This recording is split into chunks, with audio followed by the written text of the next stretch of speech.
La tombée des pains, là, la tombée des miettes, c'est ça l'arche prise par le Philistin. Est-ce que vous comprenez? Maintenant, remarquez. Lorsque l'arche est prise, l'Écriture va proclamer la mort des 3 individus. La Bible dit qu'il y a eu des morts, ils ont perdu bataille. Mais la précision est très importante. Qui sont morts que la Bible fait mention? La Bible fait mention de la mort de Phiné, d'Ophni et de lui-même le sacrificateur Élie. Donc, nous comprenons que la mort de ces 3 individus marque la fin d'un sacerdoce. Est-ce que vous me suivez? Suivez-moi bien. La mort de Ophni, Phiné et Élie, le sacrificateur, marquait la fin d'un sacerdoce. Pourquoi je l'ai dit?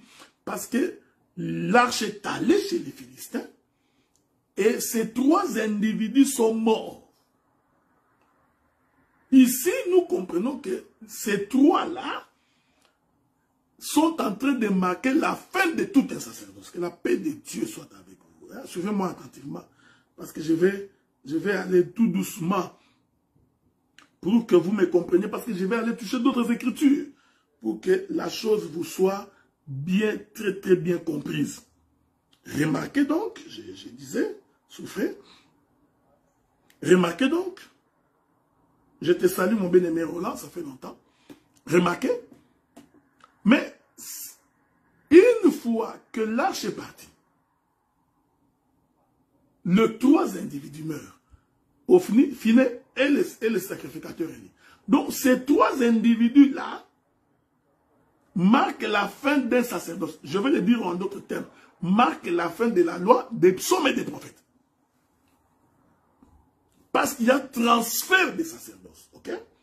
L'arche se retrouve chez les Philistins. C'est pourquoi j'ai été exhorté pour dire, profitez pendant que l'arche est avec nous. Parce que vous allez voir, nous allons démontrer ça plus tard, l'arche finira par rentrer en Israël. Donc c'est pour dire que la grâce va finir. Vous voyez? Ce temps de pause que nous vivons aujourd'hui, ce temps ici finira. C'est pourquoi il ne faut pas prendre la grâce de Dieu à la légère. Penser qu'elle va exister éternellement. Faux. Cette grâce prendra fin. Donc là, c'est avec nous. Maintenant, je voudrais aller voir le sacrificateur Élie. Écoutez ce que la Bible dit. La Bible dit que le sacrificateur Élie avait les yeux fixes. Ok? La Bible explique. Je n'ai pas besoin d'aller loin. La Bible explique que ses yeux étaient fixes parce qu'il était devenu vieux. Que la paix de Dieu soit avec vous. C'est-à-dire que le sacrificateur Élie étant devenu vieux, il ne voyait pas clairement. Donc, que Dieu vous bénisse. Que la paix de Dieu soit avec vous.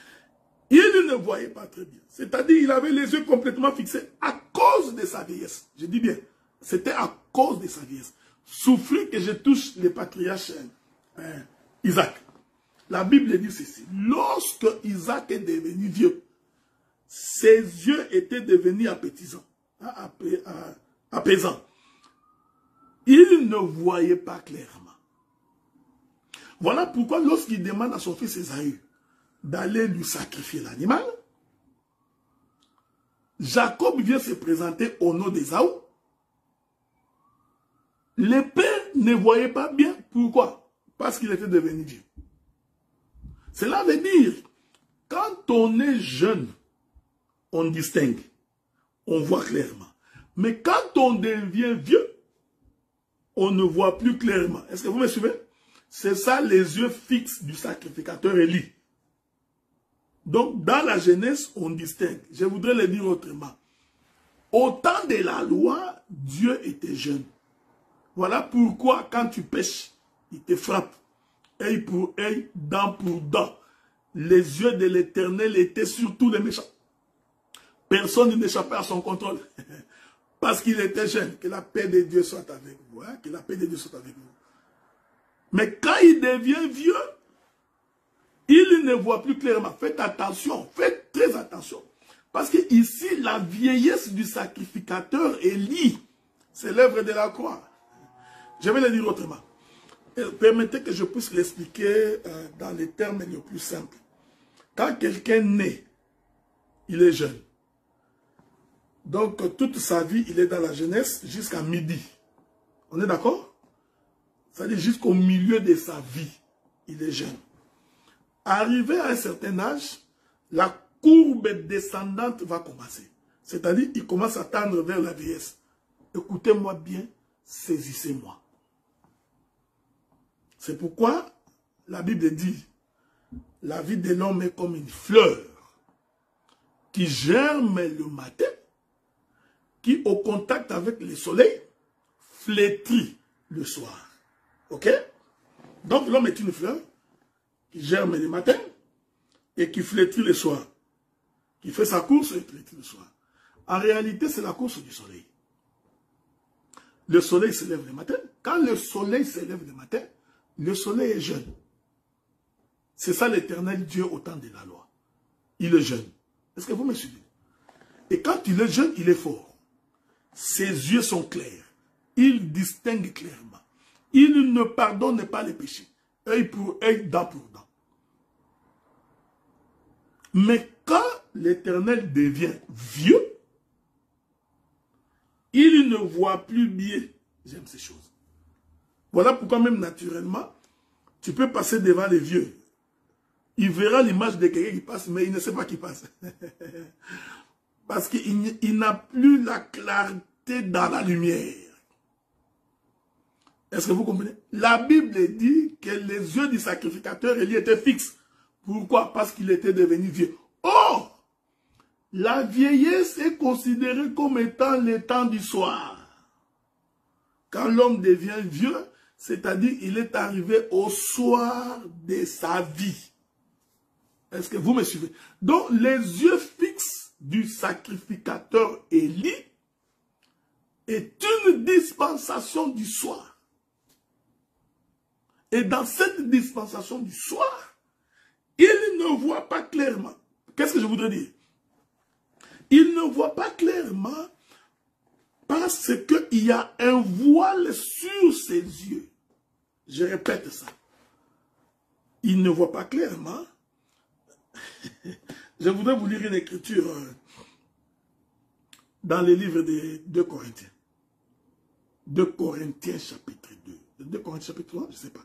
Souffrez, on va trouver l'écriture, ne vous en faites pas. Nous sommes en train de parler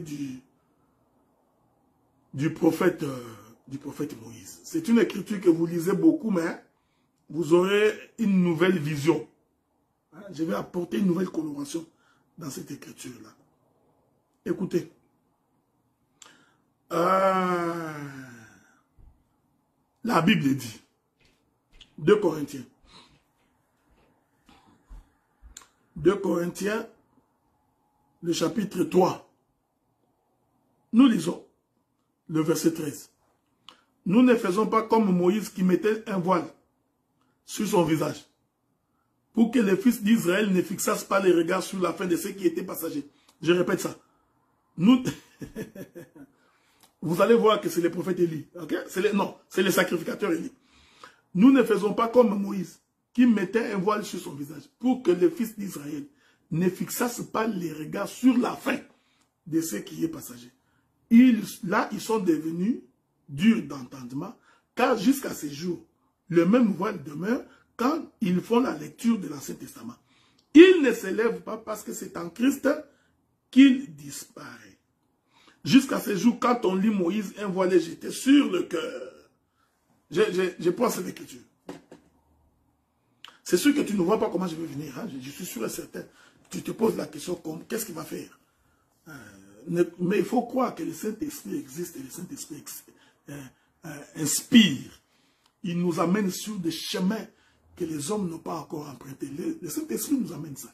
Il nous amène sur des chemins que les autres n'ont pas vus. Vous savez quand Moïse descendait,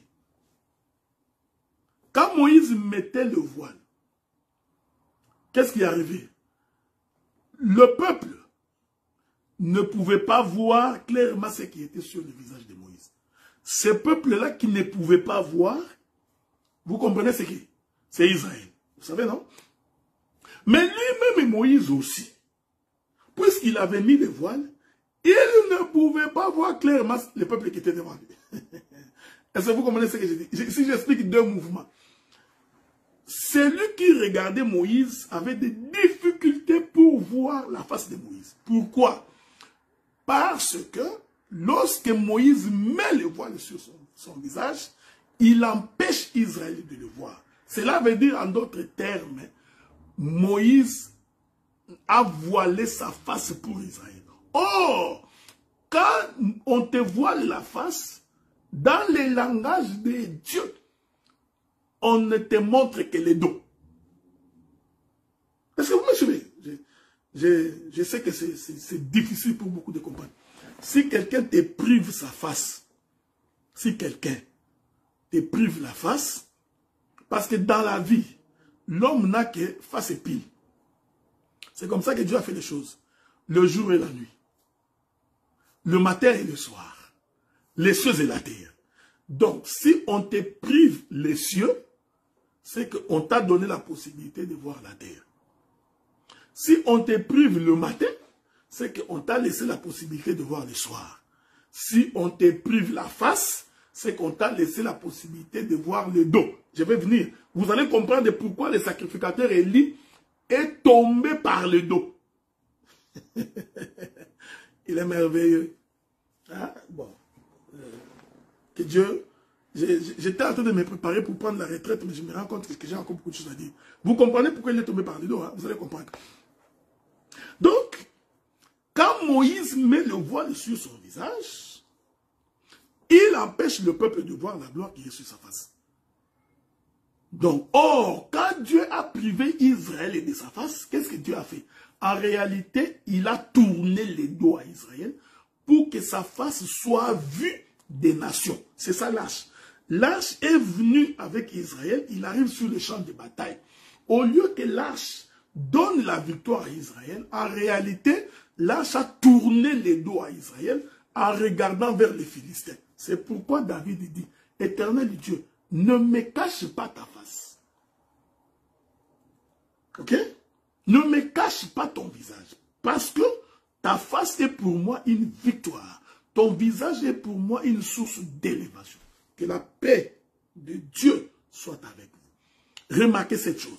Donc, quand on dit que le sacrificateur Élie avait les yeux fixés, c'est-à-dire qu'il ne voyait pas bien parce qu'il était devenu vieux, comprenez tout simplement que ici, le sacrificateur Élie représente tout un sacerdoce. Il représente la dispensation du soir. Or, dans la dispensation du soir, Dieu n'a pas les yeux pour Israël, il a les yeux pour les nations. Est-ce que vous remarquez ça? C'est pourquoi Moïse, quand il s'est voilé, en réalité, Moïse, en se voilant, Moïse ne voyait que le voile pour le peuple. Quand il voulait regarder Israël, il voyait le voile. Le voile était donc l'objet qui était devant lui pour qu'il voie le peuple. Ici, je voudrais dire ça autrement. Je voudrais dire que si Dieu nous agrée, si Dieu nous accepte, il nous accepte à cause de l'offrande de Jésus. Vous voyez? Parce que Dieu est devenu vieux. Qu'est-ce qui a rendu Dieu vieux? C'est l'offrande de Jésus. C'est l'offrande de Jésus qui empêche Dieu de pouvoir voir nos fautes. Parce que je vous avais dit, celui qui est jeune, il distingue les péchés. Mais aujourd'hui, bien aimés frères, si Dieu pouvait compter nos fautes, nos péchés, même les gens qui crient là, ne crieront pas. Vous voyez les gens qui se tapent la poitrine là, nous, sans nous, moi, c'est lui qui critique tout le monde là, c'est lui-là. Toi qui passes ton temps à paraître le meilleur que tout le monde, tu penses qu'il n'y a que toi, tu ne commets aucun péché. C'est lui-là qui se vante là. Si Dieu voudrait vraiment te regarder avec les yeux de la jeunesse, tu disparaîtras. Voilà pourquoi c'est par la grâce que nous vivons. Cette grâce-là, c'est ça la vieillesse de Dieu. C'est ça, Élie, les yeux fixés. Est-ce que vous comprenez ça? Les yeux fixés. Donc, les yeux étaient fixés sur quoi? Les yeux de Dieu est fixé sur la personne de Jésus. Il ne regarde ni à gauche ni à droite. Il a les yeux fixés sur Jésus. Voilà pourquoi, quand il nous regarde comme dans un voile. C'est ça la vision de Moïse. Comme dans un voile. Quand nous venons, l'Éternel dit, j'entends la voix de Jacob. Moi, je sais que c'est Jacob. Mais j'ai un problème, c'est que tu m'as présenté l'animal. Tu m'as présenté le voile. Je voudrais dire que la nourriture apportée à Isaac par Jacob, c'est ça le voile qui faisait que les yeux d'Isaac étaient fixes. Donc les yeux fixes, c'est une vieillesse. Je voudrais le dire autrement. La vieillesse, c'est le temps du soir, ça vous le savez. Voilà pourquoi quand le Seigneur est monté sur la croix, quand le Seigneur monte sur la croix au jour de sa mort, il y a eu des ténèbres à la surface de l'abîme. Non, il y a eu des ténèbres sur toute la surface de la terre. Ces ténèbres-là, c'était le voile de Dieu. C'était à cause des sacrifices de Jésus. Le fait que Jésus monte sur la croix, remarquez cette chose. Que Dieu vous bénisse. Merci beaucoup. Le fait que le Seigneur monte sur la croix, il faut que les ténèbres viennent. Ces ténèbres-là est un voile qui apaise la colère de Dieu, qui rend Dieu vieux, qui l'empêche de regarder. Il ne voit pas, il a fixé. En d'autres termes, le voile l'a corrompu. Est-ce que vous comprenez ce que je dis? Permettez l'expression parce qu'on ne peut pas corrompre Dieu, mais c'est un langage que j'ai utilisé. Je n'ai pas fini. Okay? Je voudrais finir une fois pour toutes parce que je ne suis pas sûr de pouvoir revenir. J'ai demandé au frère Jimmy de couper cette prédication, cet enseignement en 2 morceaux. La Bible dit que Élie était un homme pesant. Je vais le dire autrement. Élie était un homme obèse. Il était gros. Vous savez, moi j'aime l'évangile éternel parce que nous, c'est pourquoi je vous avais conseillé. Ne faites pas ce que les autres font. Parce que tu as vu quelqu'un qui prêche la morale, il y remplit les églises. Toi aussi tu veux commencer à prêcher la morale pour que tu remplisses l'église. Non. J'ai toujours dit à certains frères, jusque-là, le Seigneur nous a soutenus. Nous sommes ce que nous sommes par l'évangile que nous avons. Pourquoi nous allons copier les autres? Pourquoi? Pourquoi? Puisque l'enseignement sur le mari de nuit, sur les liens de famille, sur les démons fait beaucoup de bruit et que quelqu'un a prêché ça, beaucoup de gens l'ont suivi. Toi aussi, allez, tu changes, tu commences à prêcher comme eux. Là, tu multiplies des séminaires, hein, les esprits des morts, les liens de famille, hein, qui suivent de génération en génération. Hein, ce qui t'arrive là, c'est ton oncle. Ce qui t'arrive là, c'est ta tante. Nous n'avons pas cette confession-là, frère. Hein. Un prédicateur de cet évangile ne peut pas prêcher comme ça. Non, il ne peut pas prêcher comme ça. Ce qui t'arrive là, c'est ta tante qui te l'a fait. Non, non, non, non, non, non, non. Ça, c'est l'esprit qui était dans Adam. Adam, as-tu mangé les fruits de l'arbre défendu? Adam, au lieu de reconnaître son péché et de dire que oui, j'ai péché contre toi, éternel. Non, il commence par dire, ce n'est pas moi, c'est la femme que tu as mis à côté de moi. La politique du bouc émissaire, l'enseignement du bouc émissaire, c'est un enseignement diabolique et satanique qui ne vient pas de Dieu.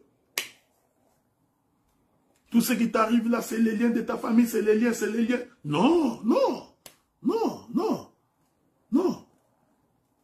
Donc vous trouvez la raison chez quelqu'un d'autre. Non, non. Celui qui est en Christ est une nouvelle créature. Voici les choses anciennes sont passées. Toutes choses sont devenues nouvelles. Nous nous posons la question, es-tu en Jésus? Es-tu véritablement devenu une nouvelle créature? C'est la question qu'il faut se poser. Dieu ne ment pas, sa parole est vraie. Quand Dieu dit que c'est lui qui est devenu une nouvelle créature, celui qui est en Christ est devenu une nouvelle créature, les choses anciennes sont passées, c'est vrai. Vous ne pouvez pas faire de Dieu un menteur. Quelqu'un qui prie pendant des années, vous venez de faire croire que ce qui lui arrive, c'est à cause de son père. Cet enseignement-là qui ne fait qu'accuser les parents, c'est un mauvais enseignement.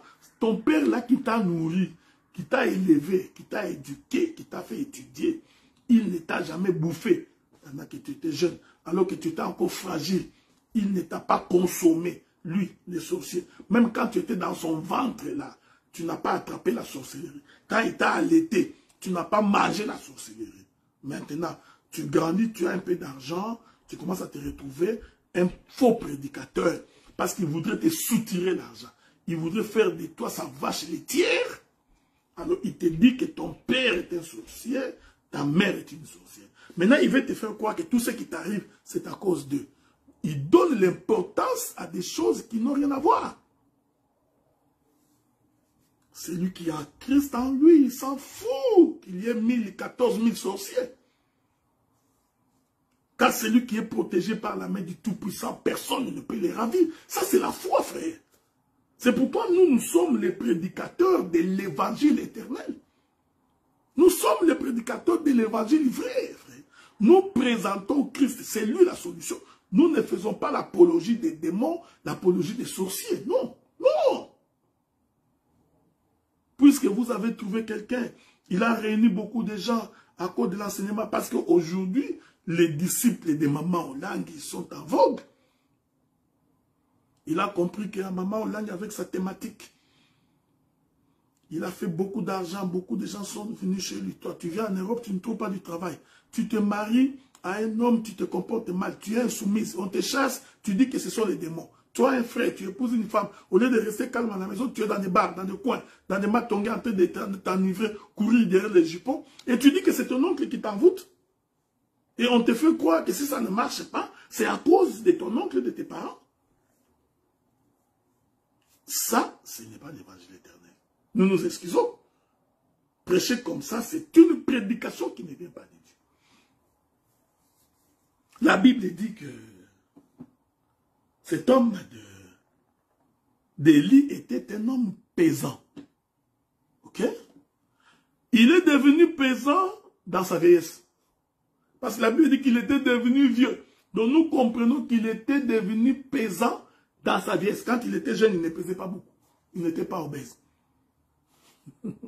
Mais quand il devient vieux, il devient pesant. Je vais le dire autrement. Souffrez, souffrez avec moi. Je vous ai expliqué ici que la vieillesse, c'est lorsque quelqu'un tend vers sa mort. Je voudrais dire ça pour dire que il est devenu pesant lorsqu'il tendait vers sa mort. Mais de qui parlons-nous? De qui parlons-nous? Nous parlons de celui qui s'est chargé de nos péchés. Je voudrais dire, l'obésité du sacrificateur Élie, c'est une écriture. Je vais lire l'écriture pour vous. Il est merveilleux. Vous allez voir Élie, comment il est devenu... comment il est devenu pesant. Le Seigneur dit quelque chose de très important. Dans le livre de Matthieu. Souffrez, hein? Je voudrais trouver cette écriture pour vous. J'espère que je vais la trouver. Matthieu chapitre 11, le verset 28. Je suis sûr et certain que tu n'allais pas trouver cette réponse. Non pas parce que tu ne peux pas, mais parce que Dieu m'a fait grâce de les trouver. Ok? Tu te disais que ça signifie quoi Élie était devenu pesant. Je donne l'écriture. Je prends. Matthieu chapitre 11, verset 28. Venez à moi, vous tous qui êtes fatigués et chargés, je vous donnerai du repos. Ah, donc le Seigneur nous demande de prendre tous nos fardeaux, toutes nos difficultés, toutes nos maladies, toutes nos malédictions, nous allons nous décharger sur lui. Maintenant, quand nous nous déchargeons sur lui, Jésus devient pesant. Hein? As-tu remarqué ça? J'espère que tu as remarqué. Hein? Hein? J'espère que tu as remarqué. Bon, il y a beaucoup de commentaires là, mais je voulais regarder mes commentaires. Ah, que la paix de Dieu soit avec vous. Donc, l'obésité du sacrificateur Élie, bien aimé dans le Seigneur, puisque c'est une ombre. La réalité de ces choses se trouve en Christ. Cette obésité-là, il est devenu pesant. Cette obésité s'explique par le fait que Élie est l'ombre de Christ qui s'approchant de sa mort, c'est-à-dire était devenu vieux. Vous comprenez? Alors, dans sa vieillesse, quand Jésus s'approche de sa mort, il se charge de toutes nos fautes.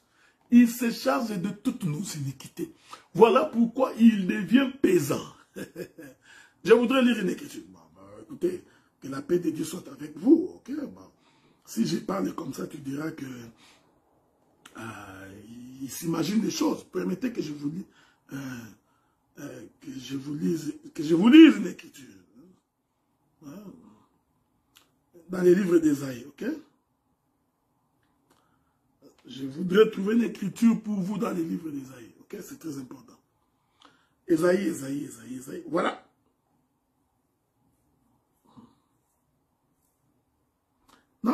Non, il faut que je trouve ça. Ah, bon. Voilà, je trouverai, ne vous en faites pas. Je vous ai toujours dit que je n'ai pas l'habitude de bloquer les versets, mais je sais que les versets existent, non? Bon, on est ensemble, hein? Prenez Ésaïe chapitre 53. Nous expliquons c'est quoi le sacrificateur Élie qui est devenu un homme pesant. Parce que c'est son poids là, qui va le faire tomber. Ouf, cette Bible elle est bonne quand on s'y connaît. C'est le poids du sacrificateur Élie qui le fait tomber. Est-ce que vous comprenez ça? Hein? C'est parce qu'il était pesant qu'il est tombé. Bon, le prophète Ésaïe répond à la question, non? Prenons Ésaïe. Ésaïe 53. Je vais donc commencer par... Commençons par les premiers versets. Ça ne vous dérange pas, non? Qui a cru à ce qui nous était annoncé? Qui a reconnu le bras de l'Éternel? Il s'est élevé devant lui comme une faible plante, comme un rejeton qui sort d'une terre desséchée. Il n'avait ni beauté ni éclat pour attirer nos regards. Et son aspect n'avait rien pour nous plaire. Vous voyez, j'explique la vieillesse du sacrificateur Élie et son surpoids. Méprisé et abandonné des hommes, homme de douleur, habitué à la souffrance, semblable à celui dont on détourne le visage. Nous l'avons dédaigné, nous n'avons fait de lui aucun cas. Cependant, voilà comment il devient gros. Avez-vous remarqué comment il devient gros? Comment Élie le sacrificateur devient pesant? Cependant, ce sont nos souffrances qu'il a portées. Lui qui était léger, il porte tes souffrances, toi tu deviens léger, lui devient lourd. C'est de nos douleurs qu'il s'est chargé. Et nous l'avons considéré comme puni, frappé de Dieu et humilié. Mais il était blessé pour nos péchés, brisé pour nos iniquités. Le châtiment qui nous donne la paix est tombé sur lui. Et c'est par ses meurtrissures que nous sommes guéris. Que la paix de Dieu soit avec vous. Donc l'obésité, le surpoids du sacrificateur Élie est un langage prophétique qui nous renseigne sur le fait que Christ porte tous nos fardeaux. Que Jésus a porté toutes nos difficultés, toutes nos maladies. Ainsi, ayant porté toutes nos maladies, toutes nos difficultés, il va aller s'asseoir sur une chaise. Que la paix de Dieu soit avec vous. La chaise sur laquelle le sacrificateur Élie était assis, c'est ça la croix. Parce qu'il est écrit dans la Bible, maudit soit celui qui est pendu au bois. Or, la chaise sur laquelle le sacrificateur Élie était assis était en bois.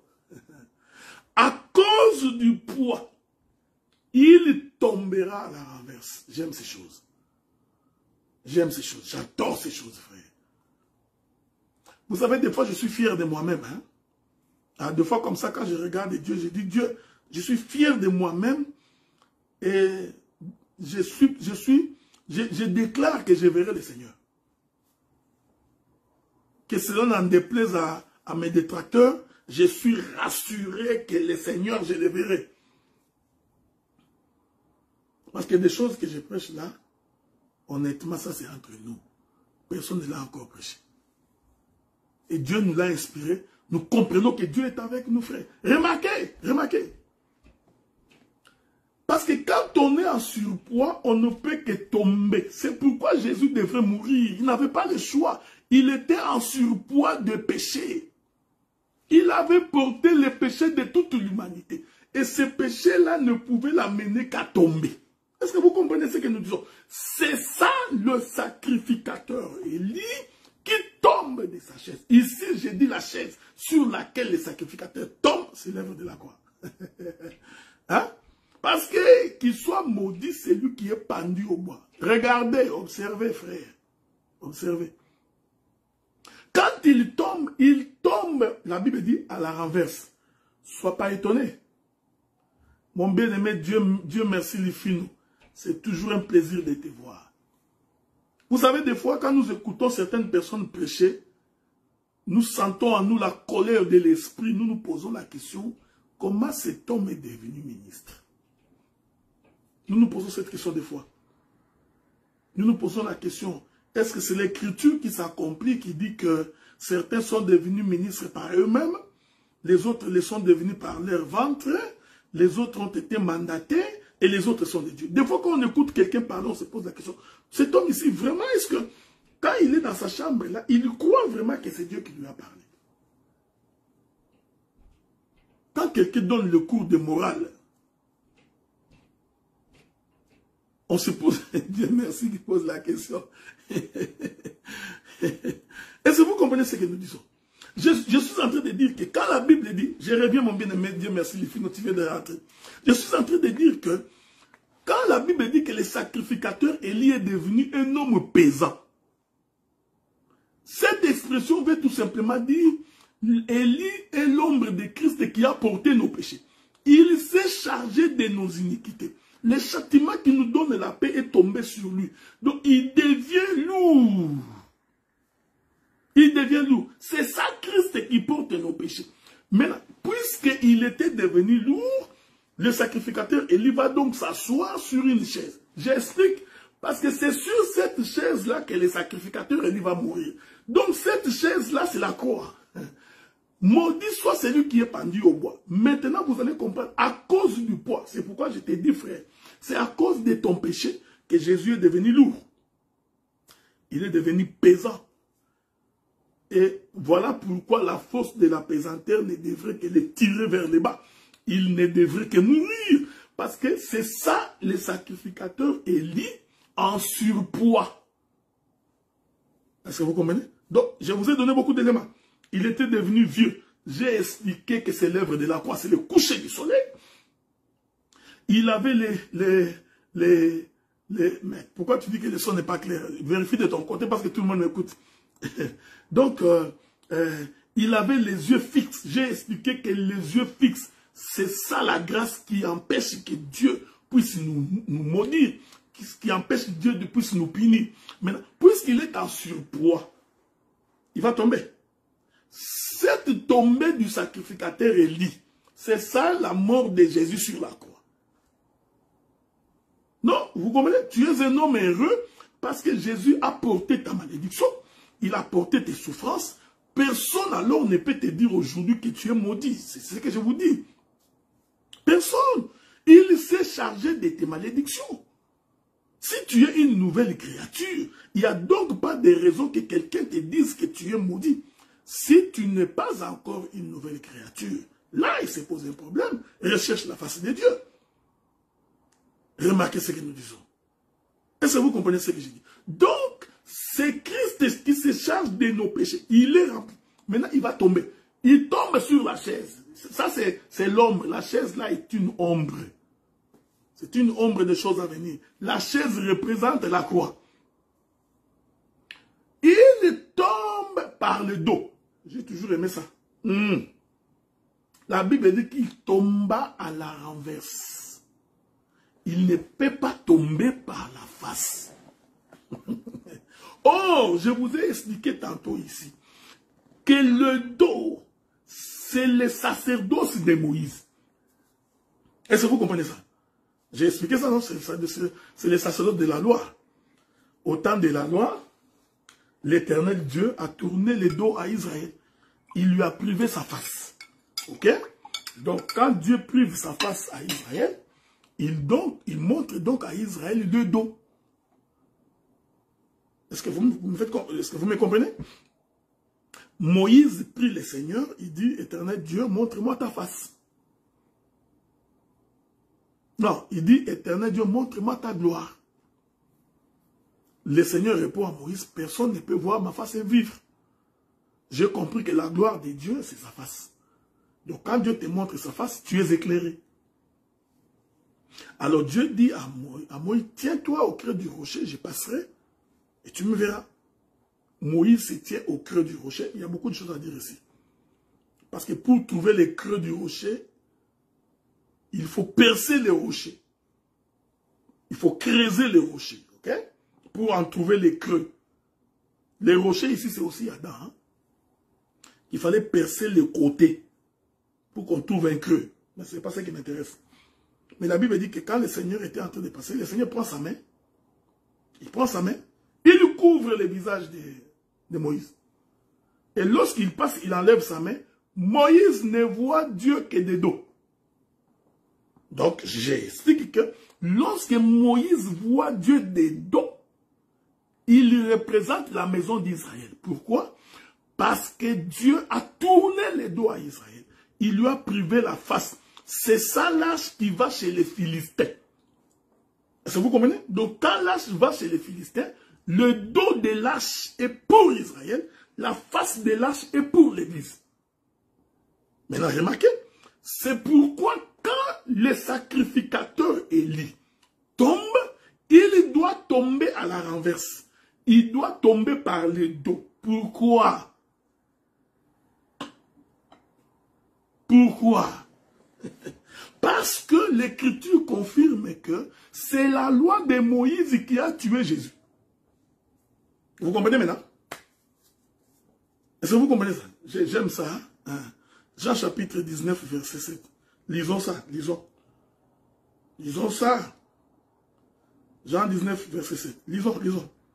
C'est ça, le sacrificateur Élie qui tombe par les dos. Hein? Dieu merci. C'est ce que je disais. Donc, hein? Bon, ça, c'est quand même une nouveauté, non? Si je dis ça, je suis orgueilleux. Non, je ne suis pas orgueilleux. J'ai béni Dieu. Hein? Pour cette grâce. Jean 19, verset 7. Lisons. Il est écrit. Non, il est où le verset? Lisons cette écriture. Voici ce que la Bible dit. Je vais commencer par le verset 6. Lorsque les principaux sacrificateurs, les huissiers, les virent, ils s'écriaient, crucifie, crucifie. Pilate leur dit, prenez-le vous-même. Voyez-vous? Je vous avais déjà expliqué pourquoi Israël a amené l'arche sur les champs de combat. C'est cette écriture-là. Quand Israël prend l'arche, il vient avec ça sur les champs de combat. C'est cette écriture où Pilate est en train de donner Jésus aux Juifs pour que les Juifs l'amènent lui-même sur la montagne de Golgotha. Prenez-le vous-même et crucifiez-le, car moi je ne trouve point de crime en lui. Les Juifs lui répondirent, nous avons une loi, et selon notre loi, il doit mourir parce qu'il s'est fait fils de Dieu. Voilà, c'est pourquoi Élie, le sacrificateur, tombe par les dos. C'était pour attester que c'est la maison d'Israël qui l'a tué. J'aime ces choses. Ce n'est pas fini. Vous pensez que j'ai fini? Non, je n'ai pas fini. Je continue. L'Écriture dit, quand il tombe par le dos, il se brise la nuque. Ok? La nuque brisée. Bon. C'est ici que...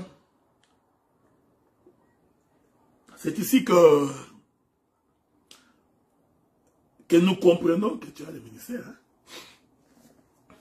La nuque brisée. Bon, il ne faut pas être étonné. Quand on dit la nuque brisée, cela veut dire tout simplement le cou brisé. Ok? Parce que la nuque, c'est le cou. Donc, il ne faut pas aller faire des calculs. Tu vois, la nuque, non, la nuque brisée, c'est le cou. Par derrière, mais il s'est brisé le cou. Donc, au commencement, je vais lire une écriture. Vous savez, moi, j'aime la Bible. Hein? Lisons une écriture. C'est très important Genèse chapitre 1er, premier verset. Le premier verset de la Bible. Au commencement, Dieu créa les cieux et la terre. Au commencement, Dieu créa les cieux et la terre. Matthieu chapitre 19 nous dit au commencement, Dieu créa l'homme et la femme. Nous avions déjà expliqué ces choses. Les cieux, c'est l'homme. La terre, c'est la femme. Ok? Or, le livre d'Éphésiens, Éphésiens nous dit, l'homme, Christ, est la tête du corps. Que la paix de Dieu soit avec vous. Donc nous comprenons que la tête est un homme, le corps est une femme. Je vais le dire autrement. La tête, c'est les cieux, le corps, c'est la terre. Il y a beaucoup d'écritures. Je suis des passages, je lève des panneaux. Je suis en train de courir pour expliquer les brisements de la nuque. Or, vous allez constater que la tête est reliée par le corps au travers du cou. Donc, c'est le cou, c'est la nuque qui relie la tête du corps. En d'autres termes, la nuque représente un sacerdoce. Lequel sacerdoce? C'est le sacerdoce de Lévi. Parce qu'il est écrit, le jour où Lévi naît, la maman de Lévi dit, désormais mon mari, la tête, s'attachera à moi, le corps, la femme. Or, le mari est attaché à la femme par Lévi. Donc, le cou ici représente Lévi. C'est tout un sacerdoce. Voilà pourquoi. Quand Élie tombe, il faut que la nuque se brise. C'est-à-dire, c'est la fin du sacerdoce de Lévi. Ouf, il est merveilleux. Hein? Bon, ça fait longtemps que j'ai prêché. Je commence à trouver que c'est... Des fois, les vacances, c'est bon. Vous comprenez ce que nous disons? Donc, le brisement de la nuque, c'est la fin du sacerdoce de Moïse. Voilà pourquoi cette mort de Phiné, de Ophni et du sacrificateur Élie était couronnée par l'arche qui est allée chez les Philistins. Donc quand l'arche va chez les Philistins, c'est le sacerdoce de la grâce. Voilà pourquoi les résumés dans tout ça se trouvent dans la mort du sacrificateur Élie. Il était devenu vieux, il avait les yeux fixés, il était devenu obèse, assis sur une chaise, il tombe à la renverse, la nuque se brise. J'ai expliqué tout ça. Voilà, bien-aimé frères et sœurs. Mon bien-aimé Jimmy, tu viens d'entrer, j'ai fini. J'étais long, j'étais suffisamment long, j'ai prêché pendant 2 heures. Donc c'est un message qu'il faut diviser en deux pour que ça ne soit pas long à suivre. Voilà, bien-aimés frères et sœurs, une question que j'avais posée il y a 5 ans à Paris, de nous expliquer c'est quoi le sacrificateur Élie qui tombe à la renverse et qui se brise la nuque. Aujourd'hui, j'ai eu l'occasion de l'expliquer clairement. J'ai exhorté, tu es un homme béni, tu es un homme privilégié, parce que la mort du sacrificateur Élie, qui était devenu un homme pesant, obèse, et c'est ça le péché que Christ s'est chargé, l'iniquité qu'il a portée, nos malédictions, et cela ne pouvait le conduire inévitablement qu'à la mort. Et cette mort-là va mettre la fin au sacerdoce de Moïse pour que l'arche de l'alliance te visite. Tu es donc un homme, une femme, béni du Seigneur. L'Éternel est avec toi. Il a abandonné la maison d'Israël.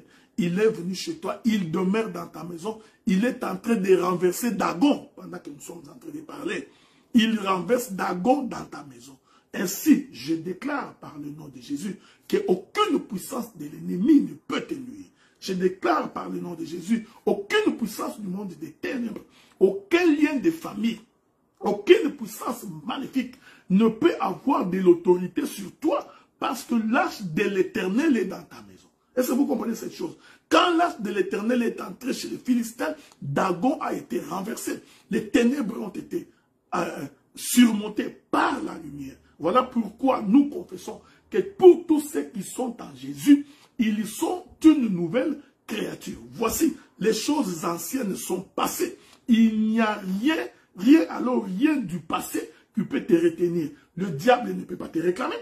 Il ne peut pas t'avoir. Il ne peut pas te poursuivre. Voilà pourquoi Je me suis opposé à toute prédication des boucs émissaires.